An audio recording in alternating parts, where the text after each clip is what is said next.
Everyone is seeking their purpose. When we have purpose, our lives seems to flow and we just feel really, really good because we're in alignment. But what if your purpose isn't something that you have to find? But what if it's already inside of us? So it's something we essentially have to remember. That is the conversation that we are going to be having today. Ines Segal is back. She is an internationally acclaimed intuitive healer and best-selling author of The Secret Language of Your Body and The Secret Life of Wellness. And her work invites us to reconnect with the wisdom of our own soul, to understand how our inner world holds those clues to why we're here. And I'm pumped today to talk about exactly that, the purpose. Why are we here? Does each of us have our own purpose? So, Ina, it's great to have you back. I'm so excited for this conversation. I love having these conversations with you. It's so fun. They are Yeah. so fun. We go in so deep, we go into such depth. And I think it's helping a lot of people understand themselves better. Yeah. So, purpose. Um, Yes. So from a spiritual point of view, what is purpose and how is that different from like a career or identity? Love that question. You always start with the good ones. I think, look, I really believe that every soul comes here with an intention, or many. And to me, the intention is really to grow. I think we've spoken about previous lifetimes in another episode, and it's almost like every new lifetime there's an opportunity to grow. But part of that growth is actually understanding maybe that in a previous lifetime you did certain things where, let's say, you started something but you got to the middle, or you got half, or you got third of the way, or actually you did the complete opposite where you hurt somebody, or there were seeds of a career, speaking of career, that were planted. And I believe that each soul comes back with that intention of, one, to work through some karmic challenges, including relationships or health issues that show up, or financial issues, and at the same time become stronger, wiser, more courageous, more capable of, I guess, becoming this, yeah, this wiser, higher being that we're meant to become, I believe. And so whatever shows up on the way, through signs, through intuitive guidance, becomes the pathway towards it. And I believe that lots of people, unfortunately, have been so numbed that they don't listen to this guidance and these signs. And that's where, they get lost and confused. What are some signs that you're not following your purpose? Like, how is someone who is like listening and they're like, I don't know, I go to work every day. That's my purpose, but they truly don't feel it in their gut. Like, how do you know if you're not on your path? What you just said. I think Okay. you feel like internally you're not aligned, and Right. it's kind of like your values, because I feel like, especially when it comes to work and career, so much of it is connected to your values. Yeah. So as you get clear on your values, you kind of go, does this job, career, environment align with this? But purpose to me is so much deeper than just kind of a job description. I feel like purpose is really about looking at your life and seeing recurring patterns. So, for Mm, instance, if you're seeing something recurring constantly in relationships, and it could be relationships with your parents or your siblings or your children, then that is part of your purpose. That is something that you need to work through. So, people in our lives are a huge part of what a purpose is, because the deepest growth definitely comes with those who are around us. And so we're constantly stretched in a way, and we can go, well, poor me, I'm the victim, everything's happening to me that's really bad or challenging. Or we can go, well, actually, as uncomfortable as this is, it's literally stretching me to grow. It's mm, stretching me to look inside. It's stretching me to learn something, to, maybe go to a healer or go to a course where I can start to discover more about myself. mhm, And so, there's so many aspects to it. And then there's, like, I just did a course not that long ago, um, called The Secret Guidance of Your Soul. mm, And it was a lot to do with manifesting and co-creating your reality based on starting from the first 0 to 7, and what were you getting during that time period from your parents? So what did they believe about relationships? What did they believe about their capacity to make things happen? How did they treat each other? What did they believe about um, money and success? And what did you absorb into yourself in terms of fulfillment, let's just say? Because mm, at the end of the day, part of living your purpose is learning how fulfilled am I really, and asking those questions. Am i am i deeply fulfilled in my life, and what are the things that are fulfilling but also unfulfilling? mhm. So once we start asking ourselves those questions and we start healing, I guess my question is, do you believe that we're born with a purpose, or does it start to evolve or grow as we start to ask ourselves those questions and start healing? I 100% feel like we have the seeds of the purpose within us, including, let's say, the career type. Because I feel like I remember having this experience when I was 15, where I came home one day because I thought I was going to do acting, and then I came home one day, and so for about a year I had decided not to, because everyone told me it was too hard, you can't make money and so on. And I come from Eastern Europe, so I was like, I'm not gonna live in poverty and never make money. So Right. what's another option, right? And so I was trying to find other options. And then this one day, I remember coming home from school, and I was just like a zombie.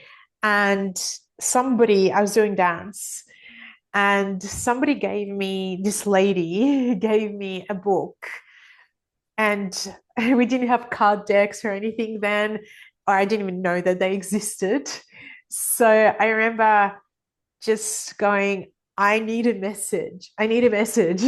And so I opened the book, closed my eyes, pointed my finger at a line, and then I remember saying to myself, whatever it says, I'm doing. And the line said, God wants you to do what you want to do. And I remember thinking, oh my God, that's a revelation. So, and the thoughts came to me, it was like, I had this group of friends at the time, and one of them wanted to be a dentist, and I was like, I can't think of anything Mm. worse Yeah, than me too. being a dentist. Uh, Another one wanted to be a nurse, and I was like, not for me. Another one wanted to do finance.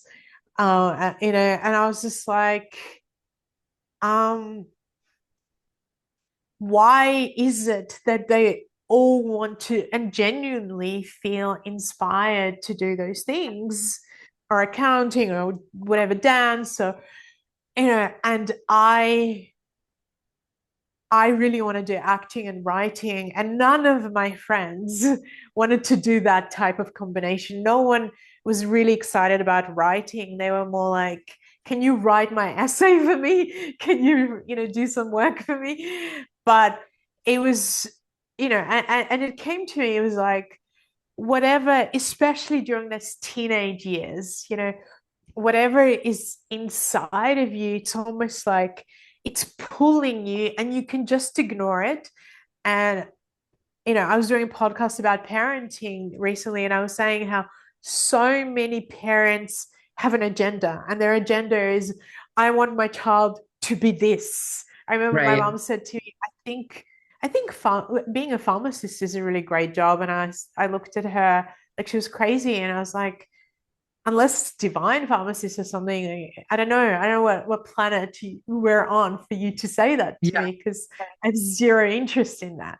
And so it's that asking those types of questions that's like, what are you like? What are you interested in? If you could do anything, where would you go, naturally, as opposed to when we live in a society that kind of pushes us into a particular direction. And I knew, because I didn't feel like I felt like my mom was supportive, but I really didn't feel like she that she contributed to me getting clarity. And I really felt that I was left in this to figure it out for myself. um, I was very much honed in, I'm gonna say, with my children.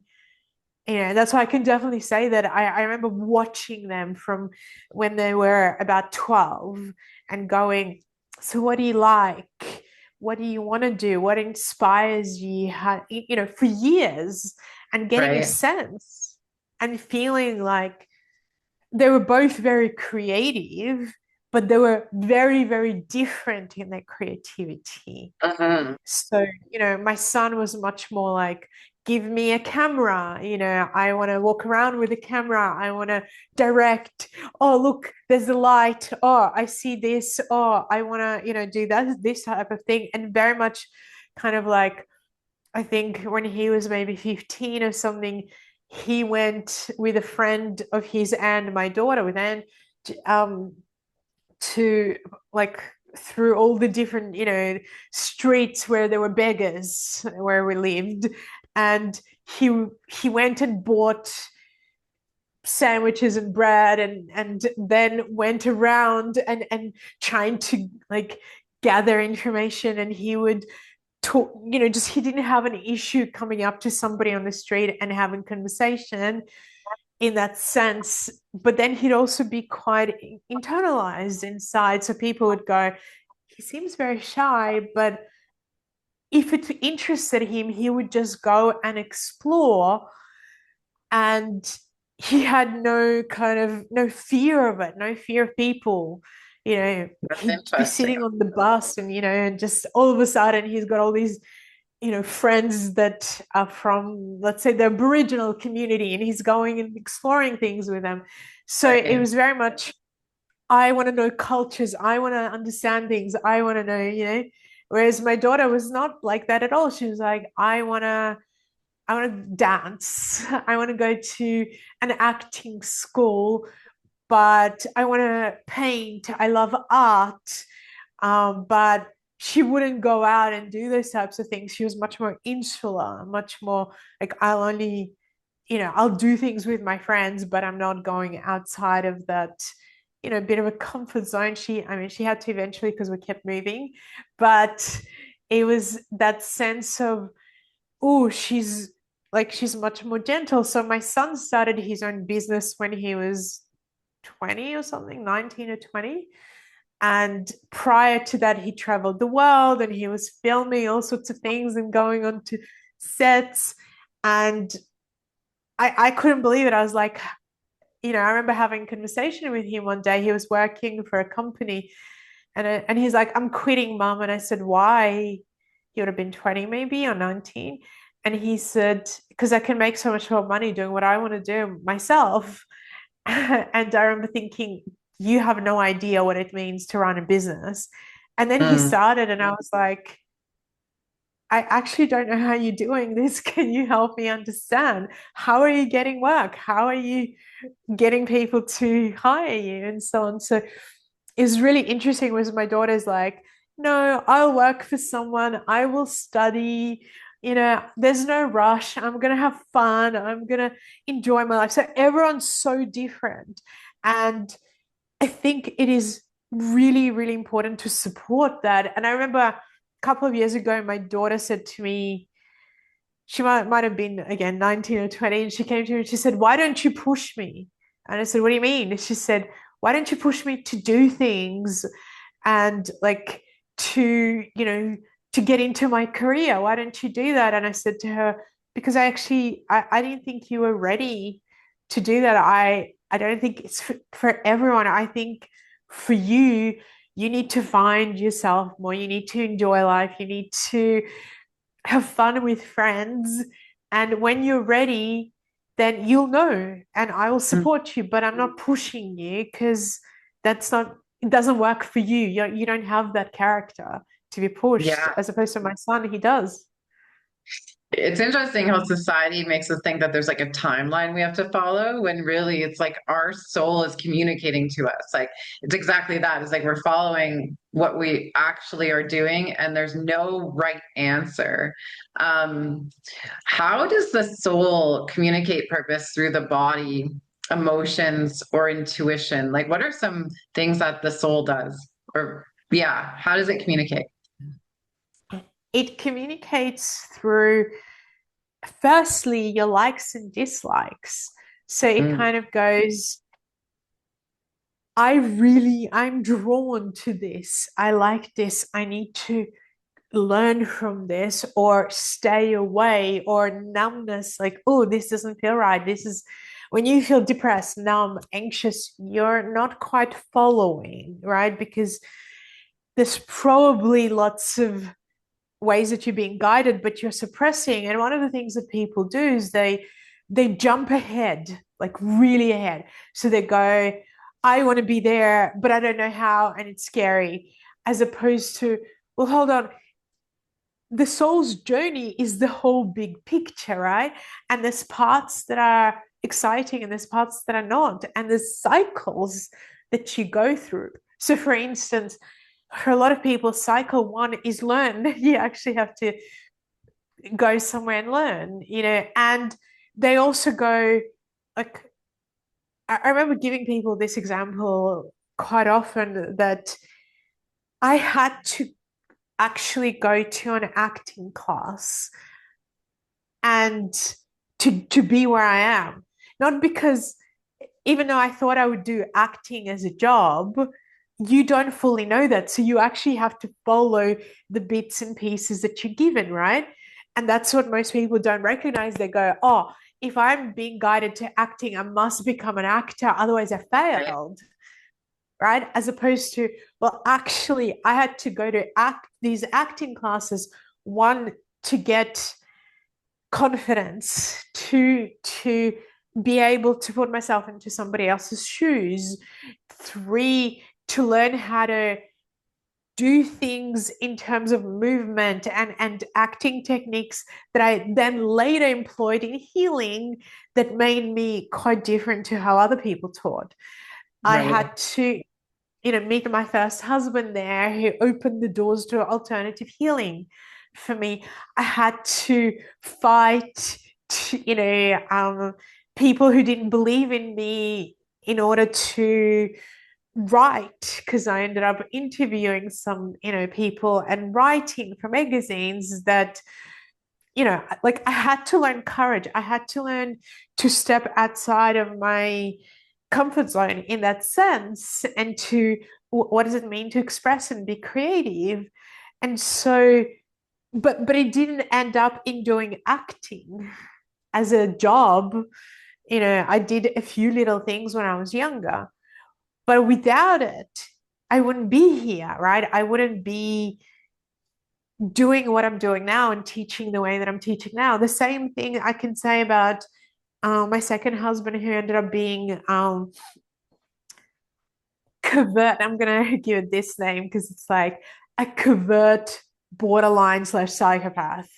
So they're actually kind of a borderline has um who has access to their feelings, and so you don't necessarily know at the beginning, and Right. at times has psychopathic tendencies, and at times has narcissistic tendencies. So it was like a package of it all. Wow. But had I not been with him, I feel like my own journey of going into this depth of exploration of spirituality would never have happened to the degree that it happened. Right. It's And like it was like an initiation, essentially, in a way, right? yeah, Like, so an emotional struggle can essentially be an initiation into our greater purpose because it forces us to go down those routes that we never would without it, right? It's like, why would yeah, someone want to stay with someone who is narcissistic? Well, in the moment, we're learning from that. And then we move on later on, but there's a reason we were put there. Is that kind of what happened with exactly. you? Yeah. Okay. Exactly. And I mean, there were a lot of things that I wasn't paying attention to at the time that he had an understanding of. And I can say Right. that, it was lots of things from I was, all into, healthy eating, but I didn't think that I should spend money on organic food, for instance. And he was like, no, you have to. And he taught me about that. He taught me about detoxing and cleansing and fasting, things that I wasn't really that interested in at the time or in the sort of doing. He, because at the time I was just traveling nonstop, and he was like, the kids are getting to this age. I think it's time to stop. Like, this is the time for you to really be present. And here's, some knowledge. So he pointed me towards learning more about the developmental stages. And then because he was an actor, um, I was able to express the parts of me that had been suppressed for years and go into learning about, my culture, because I come from Eastern Europe, and that was the most kind of profound culture in terms of the arts and acting training. And so I got to connect to my roots in that way, and really, I up until that time, I was like, oh, I was born in Eastern Europe, or type of thing, because nobody in my surroundings appreciated that. And when I started looking into the acting, the writing, the art in there, it was like, oh my God, they were so ahead of the rest of the world so early, and some of the most amazing acting techniques come from there.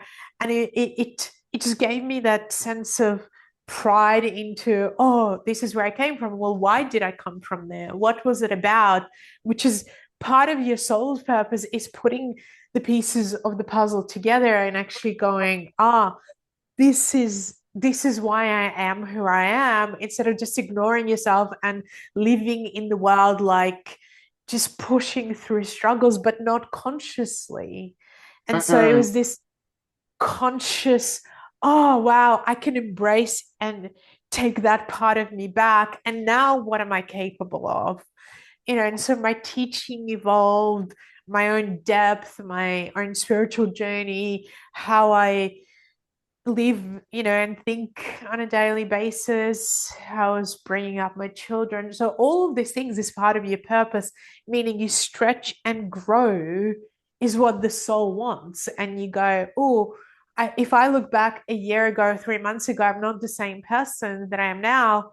And I think that's a really good thing for people to do, is to do this 3 months check in and go, have I grown? Sorry, one second.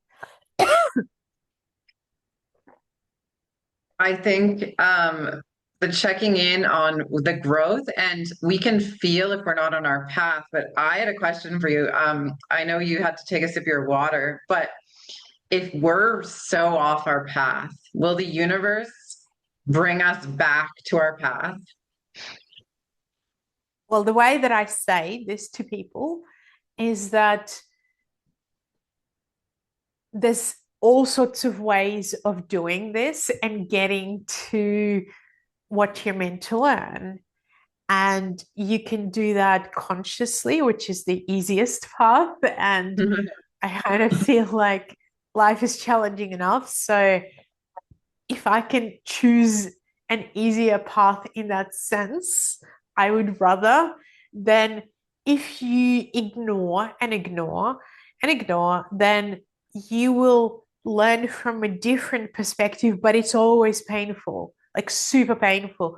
So you'll learn from a disease in your body, potentially, um, or you'll learn from a huge, huge loss, or you learn from an accident. I've seen that a lot.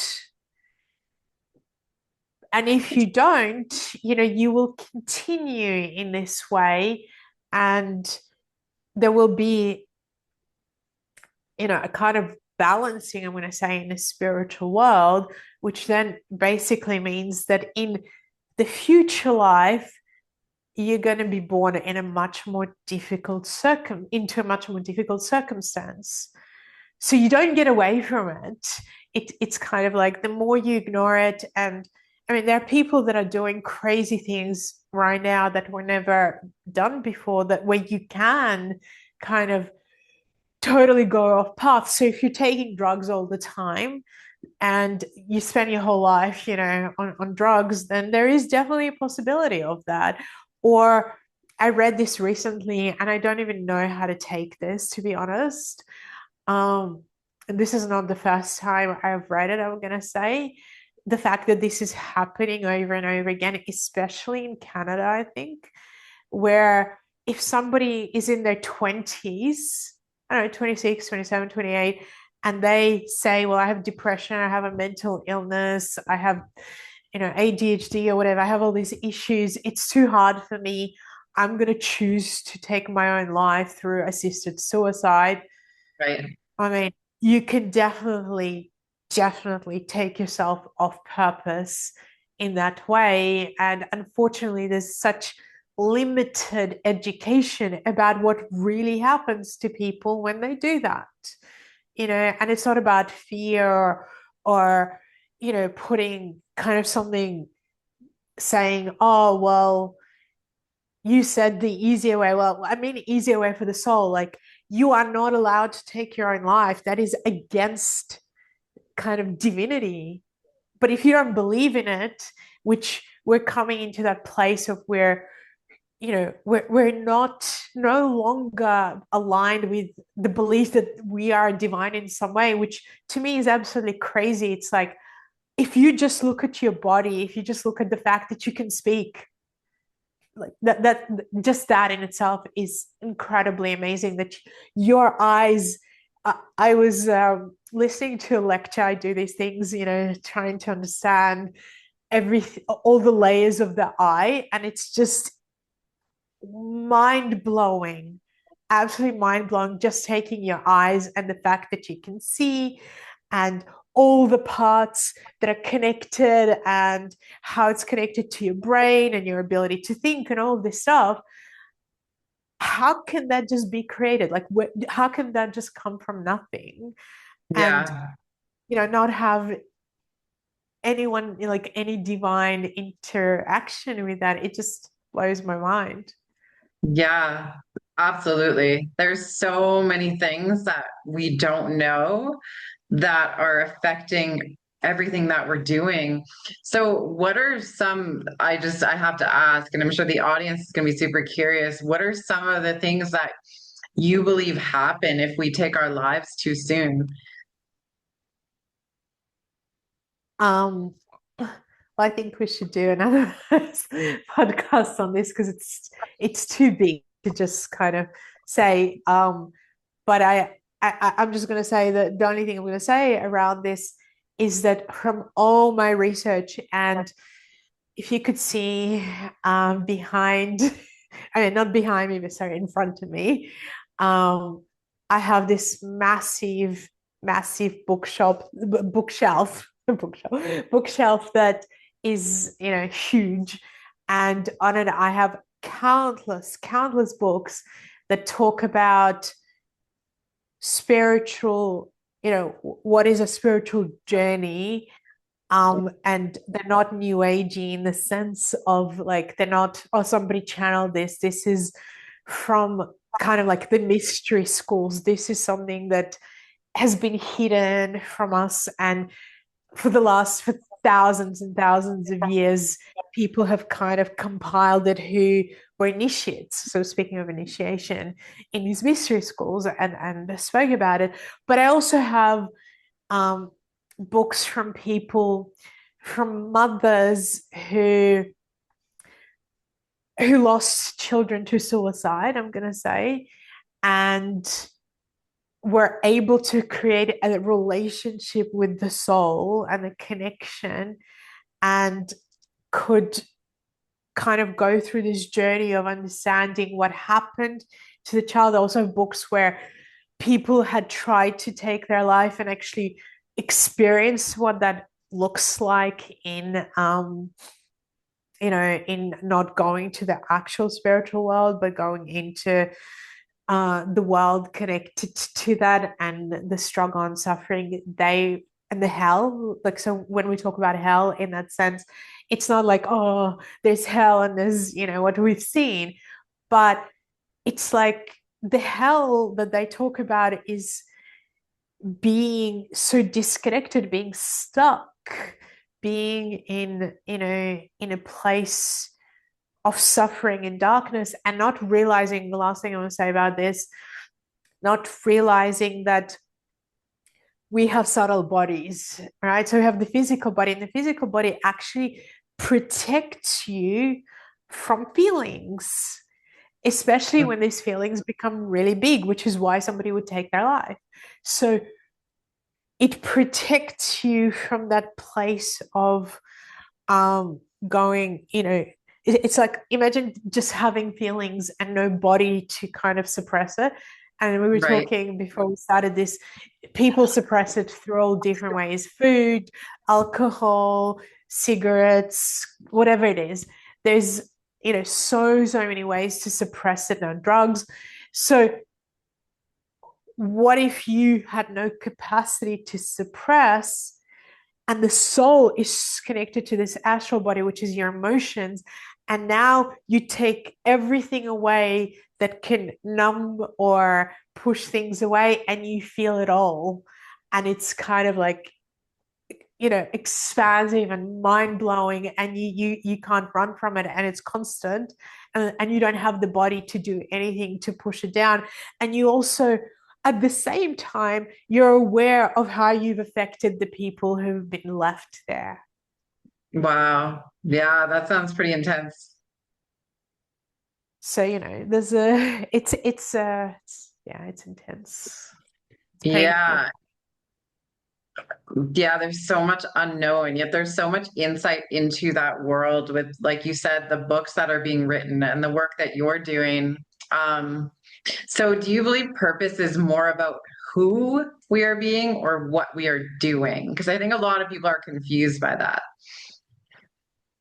It definitely who you're being first, which then goes into doing. But I think what was really interesting for me, especially when I broke up with my ex-husband who was a narcissist, he or I should say covert borderline more specifically, he read a lot of spiritual books, and he was very much non-stop preaching. Sorry again. Did you say not so preachy? Sorry, say that again. So what was the word that you used? I said he was preaching nonstop about the spiritual world and all this stuff, and Okay. deep understandings of things. And he had this incredible memory on anything to do with spirituality. So your ex-husband was preaching all he was learning in the spiritual world. Yeah, so he was preaching but not doing. And, Oh, okay. and it was so interesting for me because he was reading some incredibly difficult and, evolved and beautiful texts. And it seemed like it, like he was meditating, he was doing all the exercises for purification, and he was cleansing his body. He was kind of doing a lot of things that people would look at and go, wow, that's amazing. He's really living what he's saying. But when it came to actually treating people in a way where that knowledge was coming through into action, he wasn't doing any of it. And at the same time, you know, people like him project and they say, well, you're not doing it, but I'm doing it. And I remember there was a moment where I was staying with some friends, and they had some of these books that he had been reading, and we had broken up, and I couldn't even touch the books at the time. And then, because they went away, I thought, you know what? I remember being on a balcony and just going, okay, I'm going to just look through this again. And this particular book was talking about what the 10 kind of steps and stages of you actually doing things and embodying it, let's just say living it, and how it showed up. And I was reading through it, and I remember thinking to myself, oh my God, wow, I actually naturally do most of this, not to the highest level that I could do, but you know, I do a lot of this. And he actually didn't do any of this. He just talked Mhm. about it. And I remember we had this teacher who was, she was in her late 70s and she was teaching us. And I called her up and I said to her, I'm actually amazed because he used to tell me all the time that I can't do it, that I don't do it, that he does it. And I said to her, I've just read this and I'm kind of sitting with it because it's changing my whole perception of the fact that I actually do live this. And she said to me, yeah, you do. I've been trying to get you to see it for a while, but you've been so focused on, because he seemed so amazing. He was, very charismatic and very much like, oh my God, look, I'm doing this and that. And so it seemed, right? It seemed like he was bringing that into your real life, but everything was done for himself to make himself look better. Whereas I didn't care about that. Right. I've never had those thoughts. And so it you have to embody it essentially. You can't just preach it and tell everyone and not do it. And the hardest thing is to do it.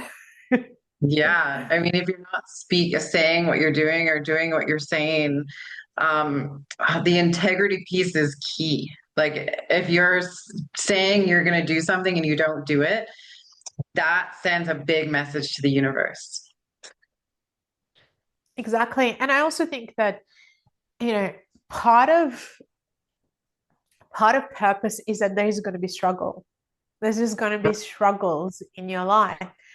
And your question is really, am I learning and growing from these struggles, or are they diminishing me so Hmm. much that I'm actually becoming really deeply weakened by this. And Mhm. I feel like people become weakened when they don't self-reflect, which comes back to that 3 months reflection of going, let's look at this 3 months. Am I, you know, how did I grow in these 3 months? Or maybe how did I become more stuck? And if I became stuck, can I explore that stuckness? What were the lessons? What's the wisdom in it? How do I become more courageous or more aware? Or, did I search for solutions when it was really hard and painful? Or did I just go back into victimhood? Did I take any responsibility? Who am I now that is different to 3 months ago? What do I know now? What capacity and tools do I have now that is different to, you know, 3 months ago? Yeah, that's such a good way of putting it because there's always those people that it just boggles my mind. It's like they have a heart attack and then it's like woe is me and they don't learn from it and then like they're sick all the time and they love talking about how all of their struggles are happening and they're and it just like keeps going and going and going and going and going and I just want to like shake them and be like, what are you learning from this? Because you are causing this to happen to yourself, right? Like people who don't take responsibility or learn from those types of things, it's like it almost is that's the way they're choosing to live. Like I feel like people need to understand that they have a choice. Like they have more of a choice than they think they do. Well, absolutely. And I also think that, there's this aspect, you know, of not learning because in school we just had to, our learning was by rote and it wasn't really a lot of our own insights that were, supported or encouraged. So now Mhm. we have, this whole society where we're we almost, I had this conversation with someone recently. We at times act like children from the perspective of thinking, let's say, even in manifestation and co creation. We think that as long as I imagine and think about it and wish it, it's going to happen, right? It's going to come. And I have these arguments with some of my friends at times where I'm like, well, I don't actually think like that it works like this.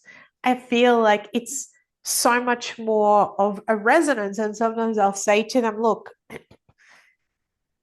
I think it's really important to be aware of two sides. Here's the side that is really challenging, and here's the side where if you understand the challenge, you can start to navigate. And they're like, no, I don't want to hear the challenge. You're breaking my flow. You're being really negative. Like, why are you so negative? You're limiting me. And I'm just like, no, you still have to understand what is happening. And then you need to adjust your choices because if you just live in la la land, what's going to happen is that you're going to try and manifest or co-create and you're going to be constantly disappointed as Mhm. opposed to actually going, hold on, there's an alignment that happens and there's also an awareness of what's going on in the world and what I'm looking for, and I may have to also make adjustments to things. And so it's so I feel like a lot of people actually end up really disappointed and feeling like nothing works and failing because they're not willing to look at what what's really going on. So if I give an example, like with my books, when I was talking about writing books, I can tell you almost every person said to me, oh, it's so hard to find a publisher. It's so hard. It's so this, it's so that. And I was aware of that. Like, so I didn't negate that, that was a challenge for majority of people, especially if you want a good publisher, and just self-publishing at the beginning. So I was like, I get that. So I actually started with self-publishing. Right. So, my husband at the time and I, we self-published, and it was like, now we know what it takes. And it was like, hey, these are all the aspects that go into it.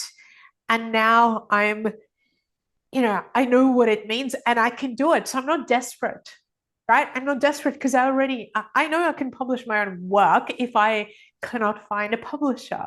And just the fact that I knew I could do it took away that pressure. And then I went, okay, well, and I will always say this usually when I'm trying to co-create, if I am meant to, and if it's for my highest good and the highest good of everybody concerned, then guide me towards the right publisher. All right.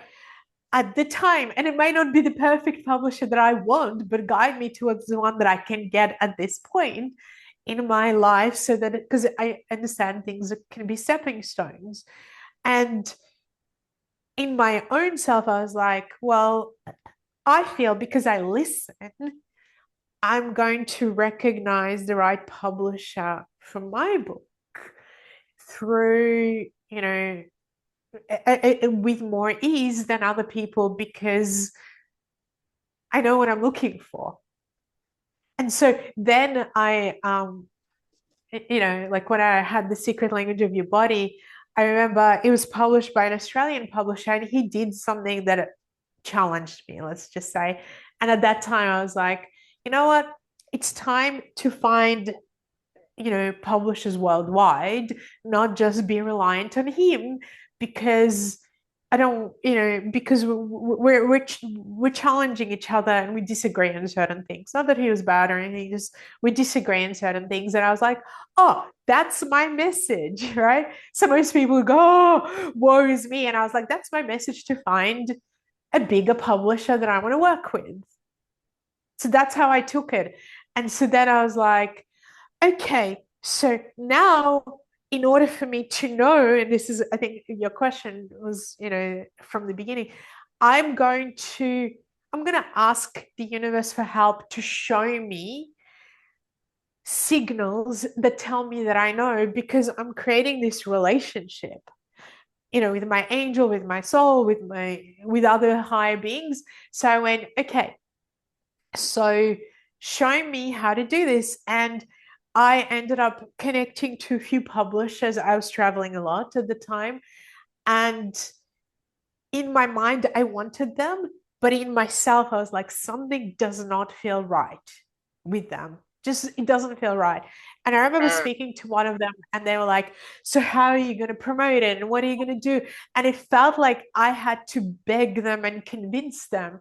And I remember thinking to myself, absolutely not. I'm not convincing a publisher of my book, because imagine if I have to convince them, then how, like, they're not going to do anything because they don't believe in it in the first place. So I went, oh, one of the things that will tell me that it's the right publisher is they get the book and they come to me and they believe in it, not the other Right. way around. Right. So I Yeah. started creating these types of understanding in myself. And this purpose is about knowing yourself. So I remember I lived in Melbourne in Australia, and then I went to Sydney. And I was in Sydney, and again, this can be random, and I really want people to be aware of it. This lady called me up. She organized a lot of events for me in Paris, in France. I was teaching a lot in France. And she said, hey, I've got these really, really cheap tickets to New York. Do you want to come? And my first impression, my first feeling was, of course, I want to go to New York. Of course, I want to do that. Just like, you have a week off, let's go. But I know myself. And this is the difference with a lot of people. I know that I get very excited about things and I don't think them through. And then I have challenges because I've observed how I do things, right? And so Yeah. when can I have, 24 to 48 hours to give you a response? Because I need to calm down and I need to reflect and think about it. And so I said that to her. And as I was tuning in, once I calmed down from that excitement, my gut feeling was no, it's not the right thing to do. It's not right for you to go to New York because, again, this is all about self knowledge, right? I Uh-huh. know myself. If I have a bad experience in New York, I'm going to self sabotage and I'm not going to actually get the publisher that I want. So I was Mm. like, I need to go once I have a publisher and I'm really focused on creating the right experience for myself, right? And so I went, oh, that's a really good understanding. And then I remember prior to going to Sydney, maybe a few months prior, I was tuning in and I work with particular images when it comes to certain things. And at that time, I was like, I'm going to work with the door, image of a door. So if the door is shut, it means don't even bother looking. You're going to waste your time. And if the door's open, it's time to look. So I would, just every week tune in and go door shut, door open. And the door was shut for months. And then I thought to myself, I wonder if this is a message to check in if the door is open. And I tuned in and it was open. And I remember calling my husband at the time and I said to him, oh my God, the door's open. It's time to look for a publisher. And I remember he said to me, well, how about when you come home, I'll put all the publishers, like, we had a lot of books that like I'll print out their names and I'll put it on the floor and you just tune in and tell me which one and we just go for it. And I was like, I wish I was this psychic in that way, but I am not. So that's not how it works for me. I can't do that. So I said to him, no, I'll know.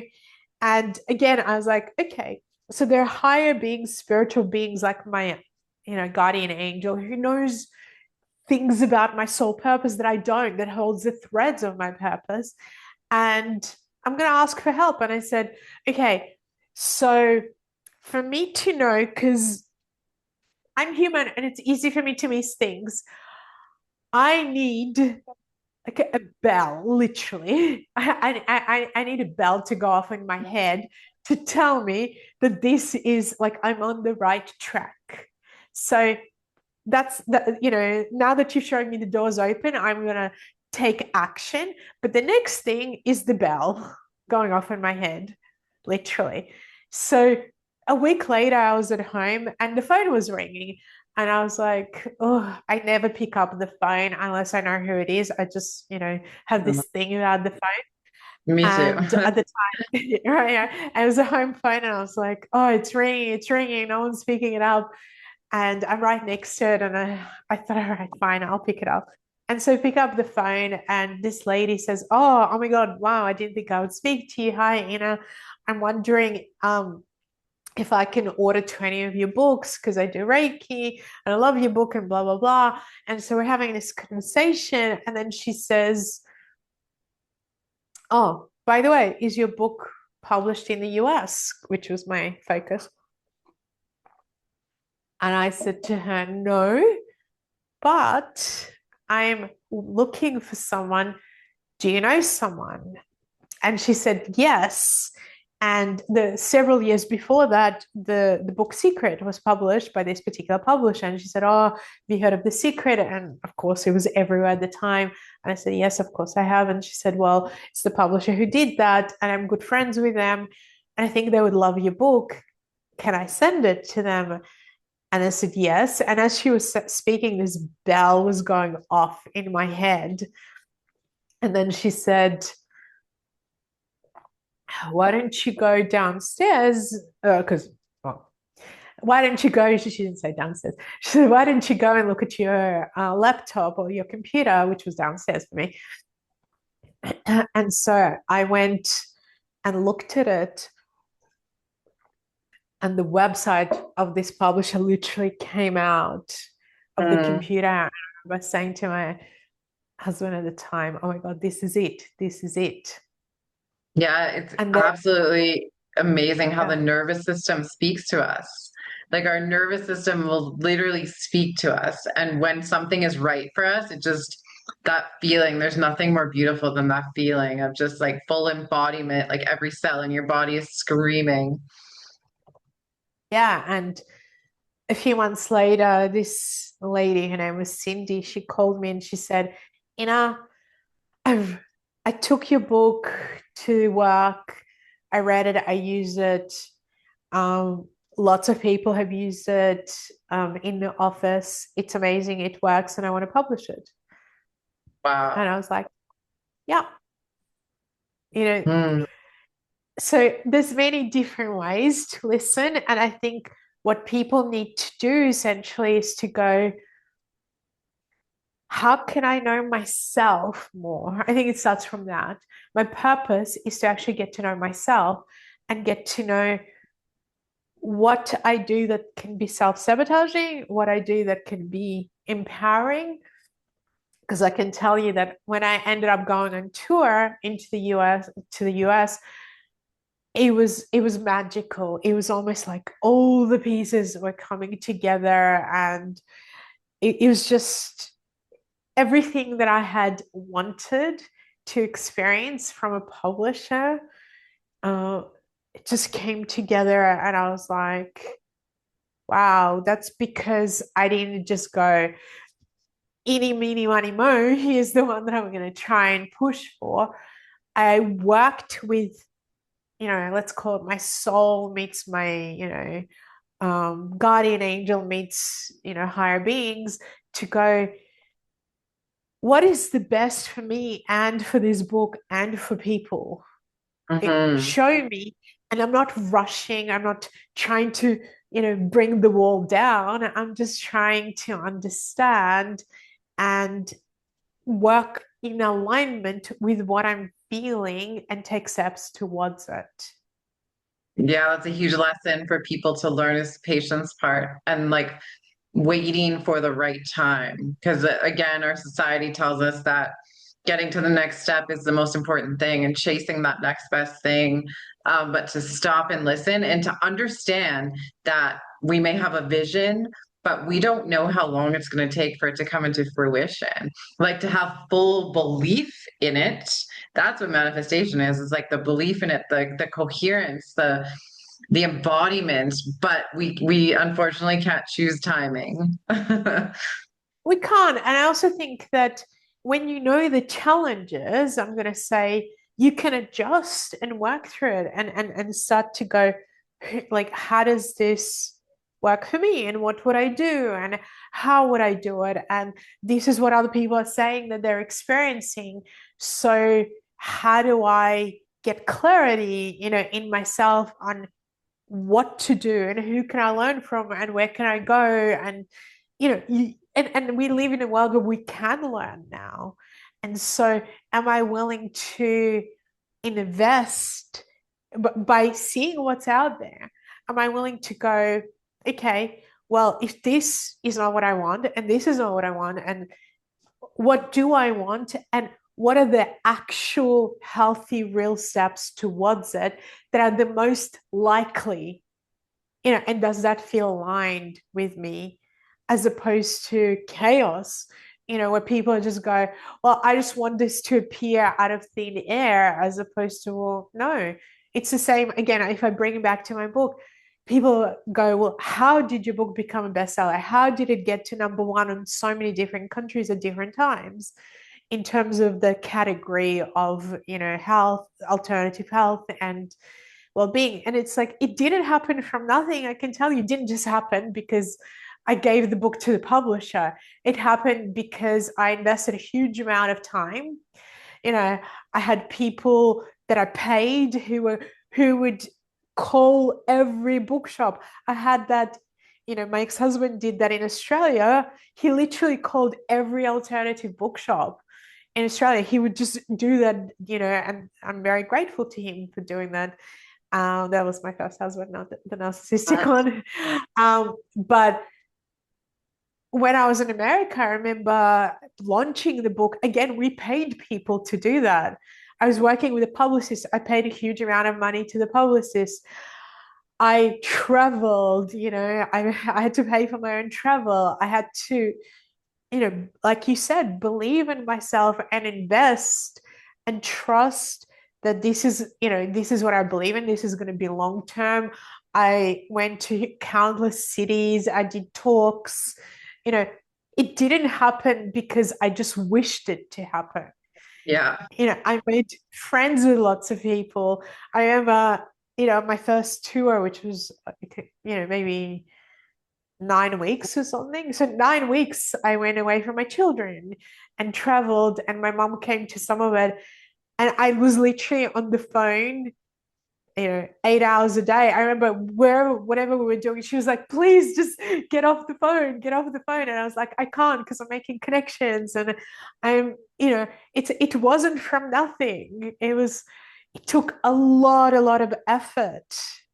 I was on countless TV shows, countless radio shows, countless magazines. So people have to understand that you have to be living your purpose or co-creation or all of that. You have to align. You have to be ready. You have to, not push when it doesn't feel like it's the right thing. And then you have to be willing to really, really, really work at it. Yeah, the work is the missing step that a lot of people get confused in the manifestation process. But what a beautiful conversation we had today.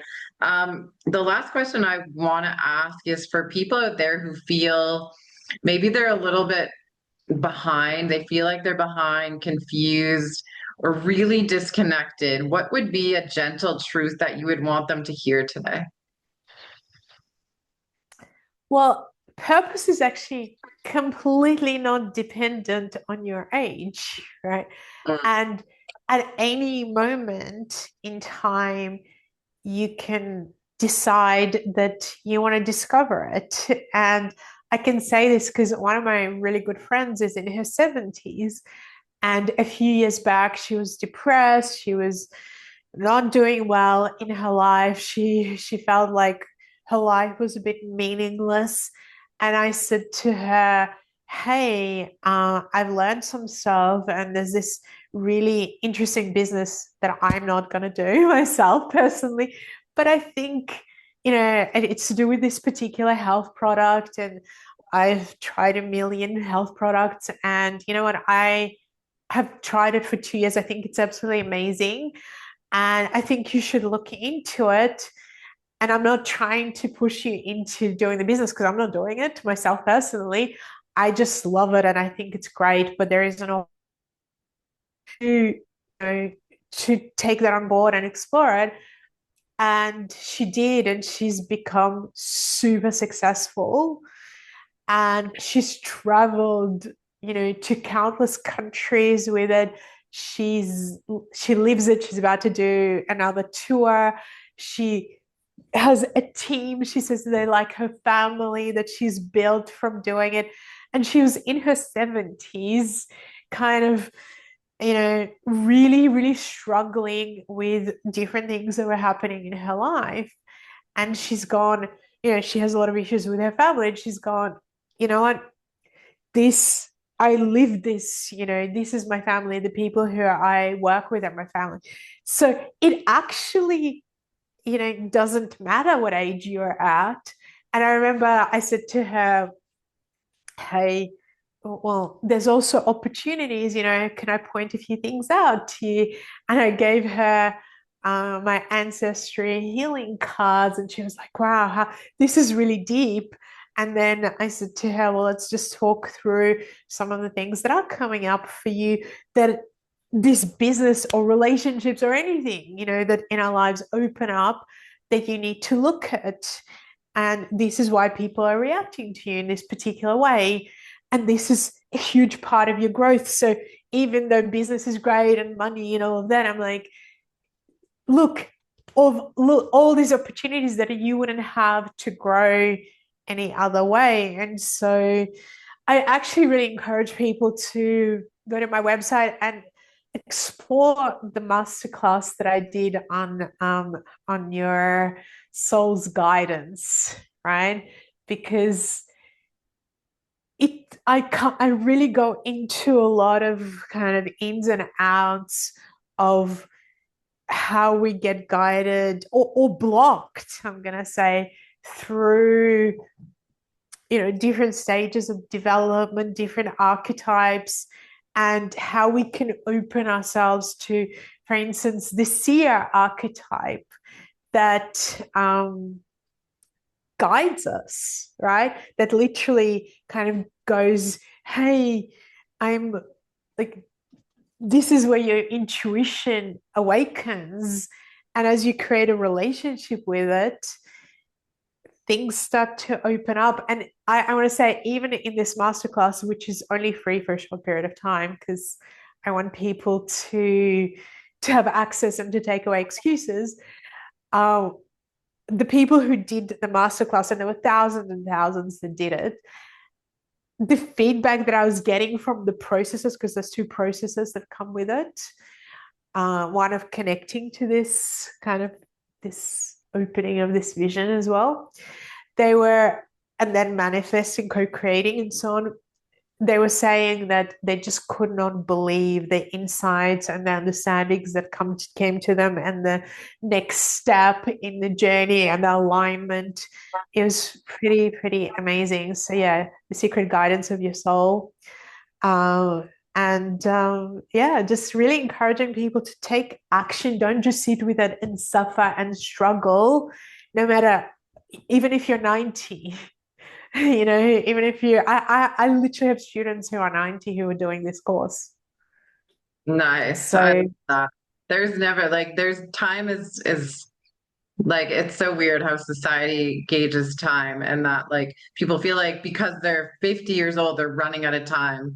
We can start over any time. And I love that advice that you just gave to everybody. Yeah, what a powerful conversation. Where can people find your masterclass? so they can go to my website, innersiegel.com, Beautiful, and beautiful. yeah, they'll see there's a section for master classes. Awesome.